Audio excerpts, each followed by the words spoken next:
Hey guys, what's up and welcome back to another video on my YouTube channel. Today I want to go over and talk about my primary gun setup. So this is the gun that I will choose most of the time if I don't know what exactly I'm doing or if I'm just in a very, let's say basic environment. Um, if I go on a field and I don't know what to expect, this is the gun that I will bring. If I go onto a field and not sure how the field looks, this is what I will pack. Because with this gun I can do 80% of the stuff that you usually do on an airsoft field. So let's go over tip to butt. Right in front here, that's a CGS SCI 6 Repro suppressor by, I believe, Airsoft Artisan.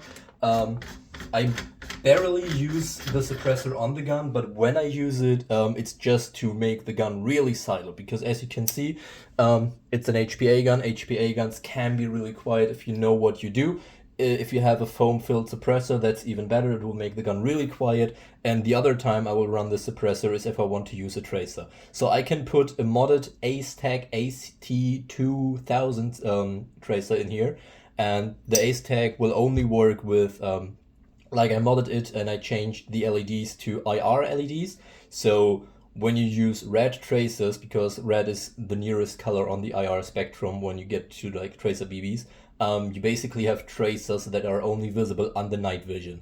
I use that very rarely, but if I want to use tracers, it's probably under night vision, and like if I use tracers at all, that's the way to go to. But 90% of the time, the silencer is off this gun.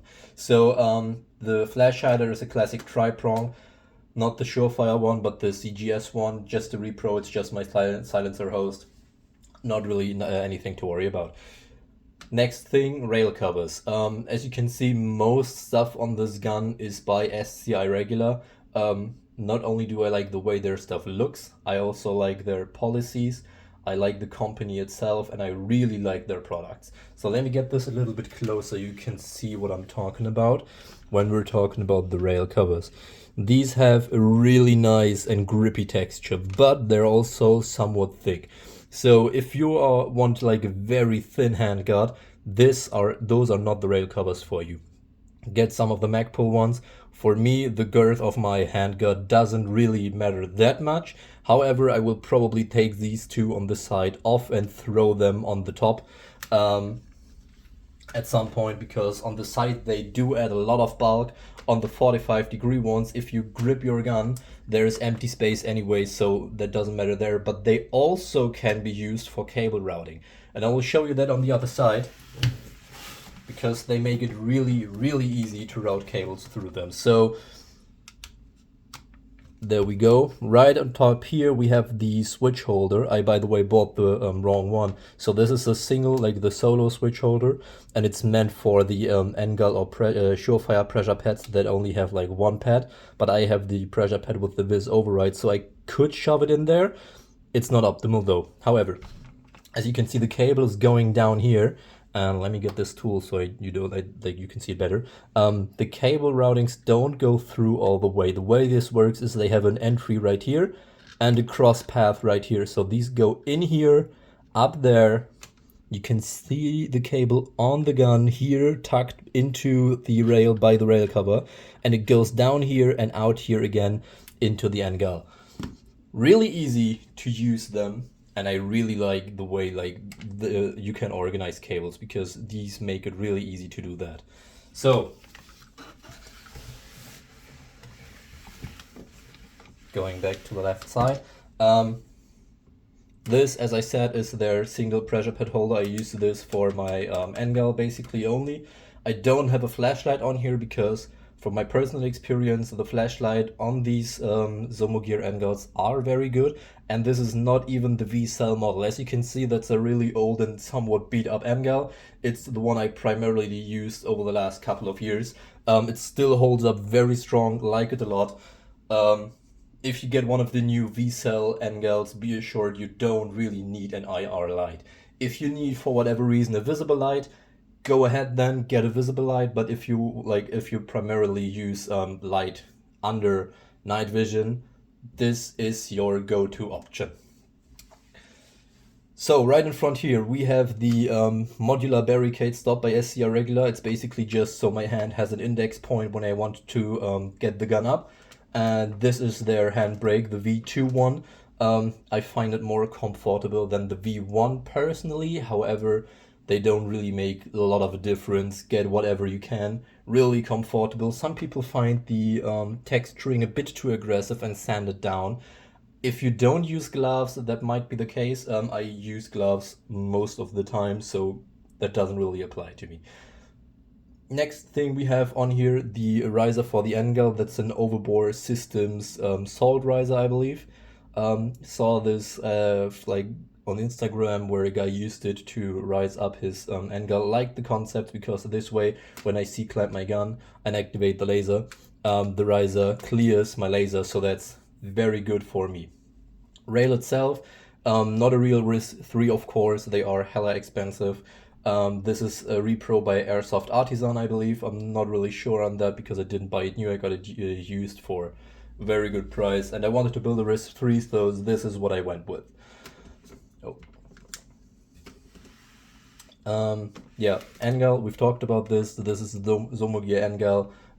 Really good quality laser units. Get one if you can, they are very good. So going back, the base gun itself is an MTW Forged series. I didn't do a lot internally, however I got mine with the Reaper engine, changed it to the Wolverine engine, works a lot better with me. I got a max hop-up unit installed with a PDI 6.02 barrel, works like a charm. I do have to work on the hop-up backing maybe a little bit because the range I'm getting is only like about 80-85 meters, and that's not what I want at, like, if I mean, you gotta take into the calculation that I'm shooting about 1.5 to 1.6 joules with 36 BBs, and I think 85 meters is not really good for that type of energy and the heavy BBs, so I might have to change the bucking a little bit. I think I can push it out to 90 meters. However, I'm really satisfied with the performance of this gun. Magwell. That's the Lancer Magwell by EMG. Works, nothing special. Trigger guard, how trigger guard, like a repro of the Geissele one. Works really well, made from aluminium because I don't like plastic a lot. Pistol grip, SC irregular again because it's really nice and it also has a rather straight angle. The mount I use is a repro from the SCI Regular Optics modular mount, a really nice concept of mount. So what you can do, and this is where stuff gets a little bit more into detail. The base part itself is just this part. Give me a second, I do have one.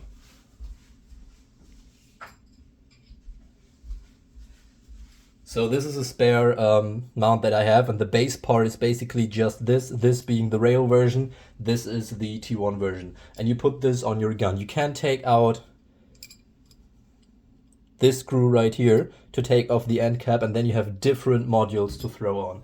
If you buy a repro, you will basically only get 2 short boards and 1 long board, as you can see right here.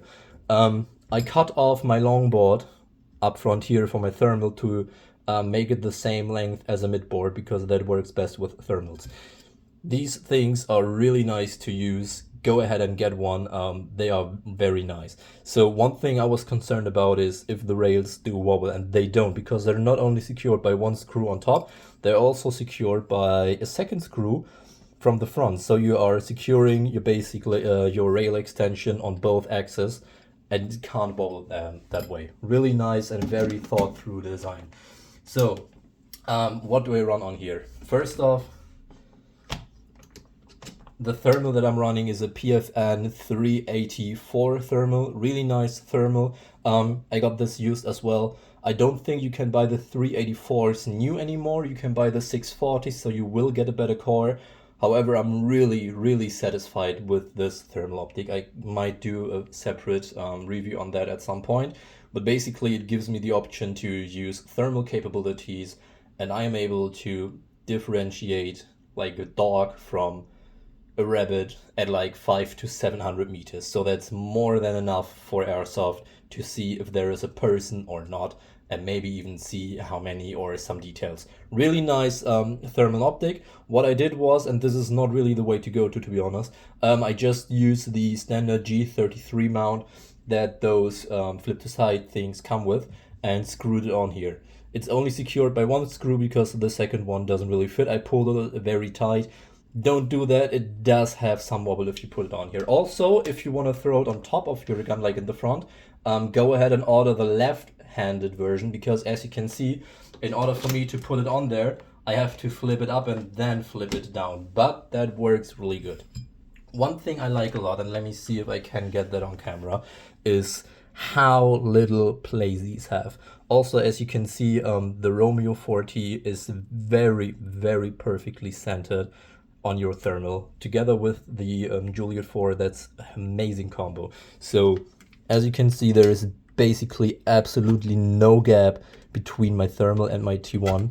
And if I flip it down, it scratches ever so slightly on the anti-reflection device of my Romeo 40. But that is that. I really like that. So let me get this off one more time.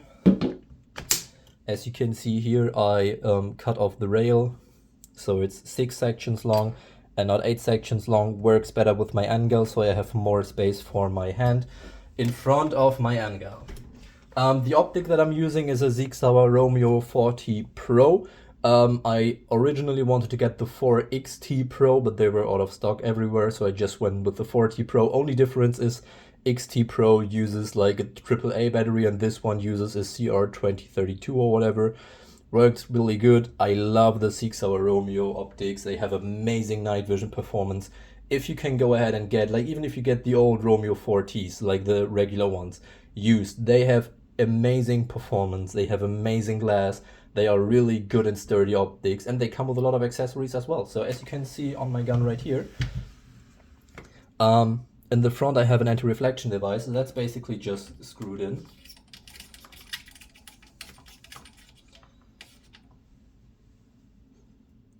It's like a little metal hexagonal honeycomb whatever thing. Works really good, protects my optics from BBs, and it comes stocked with those. Like if you order a gun from Sig Sauer, it will come with one of those. It will come with 3 flip-up caps and bikini covers and whatnot and whatnot. In the rear, basically the same thing. This is a flip-up cap that uses a Lexan cap. There we go.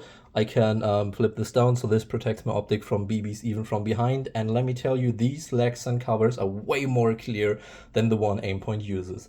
I had an Aimpoint Comp M5B at some point, and to be honest, for the price point especially, I am really disappointed with Aimpoint optics, so I wouldn't suggest buying one, except you can find a used one very cheap. The magnifier I use on here is a Sig Sauer a Sig Sauer Juliet 4. Again, amazing glass on those. They are at least as good, if not better, from my personal experience than the EOTech magnifiers. I had a G33 at one point. Really good magnifier as well. However, both are not as clear as the Aimpoint 3XC. Like the Aimpoint 3XC exceeds both of them in performance, but the Sig Sauer covers your magnifiers with warranty, so that's the reason why I went with Sig Sauer. Also, it matches my Romeo 40, and you can get them in FDE. And this is a 4X model, not a 3X model. From my personal experience, 4X magnifiers are a little bit nicer to use if you use a thermal up front, so that's why I went with a 4X one. But same thing here. Cutie lever. If I don't need this, I can just pull this off, and I have a little Lexan protection cap in the front. As you can see, this is where it screws in. It's not protected in the back yet because I still have to cut a Lexan cap and fit it on there. It comes with a bikini cover flip-up cap where you could throw that in, but I don't like it really because it's very bulky and looks fucking ugly, and I can't adjust my diopter really easily, so I don't do that. I wouldn't suggest this. What I would do is basically go ahead, grab some 1.5 or 2 millimeter Lexan, like very, very clear acrylic glass, cut that out in a circle, fit that in there, and secure it with a little bit of thin elastic tape around the corners. Works really good. That is what I'm gonna do. And as you can see right now, I basically very fast strip down the rifle to the bare necessities. This is how I will run it if I go into CQB areas or whatever, because the gun is not 14.5 inches long. I cut the barrel down to about 2.5, 2.3 inches or whatever, and it is really maneuverable within buildings. If I want to go into a woodland environment, I will basically go ahead and throw on my magnifier to have a little bit more magnification to really push out for longer targets. If I want to say, okay, I need, or I think I might need thermal capabilities, I'll just throw in my thermal, and there we go. And if I'm on, like, if I'm walking around at night, I'll just throw in my flash hider, and I could very easily just activate the Ace Tech tracer, and that's it. And that is how fast and easy you can scale this rifle up or down. So I think you will see now why this is my general purpose rifle. If I don't know the field, and if I don't know what I'm expecting, this is what I'm packing, because I can scale it up or down to my individual needs for the field. And there we go. It's basically a little bit shorter CQB rifle with just a T1 on there. That's how it is. Going back a little bit further, stock tube is by Angry Gun. It's whatever, something in FDE, because as you can see, I'm a nerd for FDE, okay? I really like FDE, prefer it much more over black. Got this anodized version, has 7 positions instead of 5 or 6, whatever. Stock is a Magpul MOE-M, I believe. I like that it's a little bit shorter and has a little bit shorter pad, really like that. I got the 0.75 inch cheek rider on here. Do you need that? No. Did I get it anyways? Yes. Why? Because it looks cool. In Airsoft, you don't really need a third index point. It makes it a little bit easier to find your gun under night vision, but this will jam a little bit into your ear comp, like into your comps. If you use like Comtex or whatever, these will get in the way a little bit. You could use the 0.25 or 0.5 version, but at that point, depending, like, it also depends on how tall your face is. But for me, if I don't use my comms, this basically gives me an instant point to instantly find the dot. But to be very honest, I just got it on there because it looks cool. Again, do you need it? No. Do I have it? Yes. I changed out the charging handle also just for the looks. This is a guy's super precision charging handle. Nothing special really. Something interesting I've done to this gun is I played around with springs a little bit, because as you know, most AEGs do have a very, very loose and flimsy and wobbly fire selector. As you can see, that's not the case with this gun. This is all the play it has, and it's very... You can't change it to full auto, by the way, because in Germany we are semi-restricted to all guns over 0.5 joules. It's very, very textile and clicky. I like that a lot. How did I do that? Well, I basically went ahead and bought some real steel ball detent springs and the real steel ball detent and a real steel fire selector. This fire selector is an ambidextrous fire selector by CMMG, I believe. They're not that expensive, something around 50 euros or whatever, and it works really well. It's very nice, and as you can see, it's a very, very clicky feeling. Maybe the camera doesn't pick it up, but trust me, it does feel very good and very textile. I like that a lot. What I did was I went ahead and bought the real steel fire selector, as I said, and I bought real steel springs. What I ended up doing to get the feeling that I like is not use 1, but 1.5 of those springs that you put into your pistol grip. So I cut down one spring that was somewhat loose in half, pushed that in there first, then used a very, very small silicone washer so the both springs don't wind up in each other, and then I pushed in the second spring and then the ball detent on top. It is a little bit harder to flip that switch, but I prefer that. I really like how that feels. And that is basically the wrap up of my gun. There's nothing really much to talk about anymore. Yeah. Oh no, there is one thing I'm missing, and I'm very sorry for that. The sling that I use. The sling that I use is nothing out of the ordinary. So this is a basic 2-point sling. However, it's a maritime sling. Why did I went for the maritime sling? First off, a friend of mine does them. Really cool guy. He does them by himself from very compliant materials, really high quality. They have a very nice padded, thickly padded pad. And the maritime being, it makes it durable and a little bit more breathable, not durable, sorry. It makes it breathable. And I like that a lot because if you run the gun on your neck all day, it's nice to have at least a little bit of air ventilation in there. If you want to check out the guy, his name is 06 Customs on Instagram. Let me get that a little bit closer. 06 Customs on Instagram. He does a lot of custom stuff. I really like the sling. They're not that expensive. They are available. They are made in basically every color. They work really good. They are very instinct to use. So if you want to loosen up the sling, just pull the tab away from you. If you want to tighten it down, grab that thing, push it towards your gun. Very easy. As I said, nothing out of the ordinary, very simple sling, but it works really good and it's also available all the time. So go ahead, grab one of those slings. And I think now that's basically my whole gun. If you got any questions, please make a comment. I will make sure to answer them. If you like this video, make sure to like and subscribe. And I will see you guys in the next video.